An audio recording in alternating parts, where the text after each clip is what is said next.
Hey guys, welcome back to our YouTube channel. In today's video, you'll learn how to fix support code SS07 problem in Snapchat. So this code usually pops up when you are trying too many times to log into your account. Snapchat is banning you because it is detecting some suspicious activity. So the first solution is simply waiting for a couple hours. You can also restart your device and then try log into your application. If it's still not working, then the simple solution is simply waiting for a couple hours. And even after, if it's not working, then you need to get help. For that, you have to launch any of your preferred web app. At the top search bar, type in Snapchat support and then simply tap on the first link. Here you can see I can't access my account, so go ahead and tap it and tap on my account is compromised.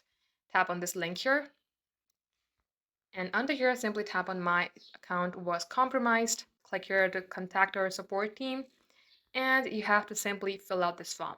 Type in your username correctly, email address associated with your Snapchat account, your mobile number if you have any. Be very detailed when you're explaining about your problem, then tap submit. Just like so guys, Snapchat will email you back after a couple business days. Just be patient and wait till then.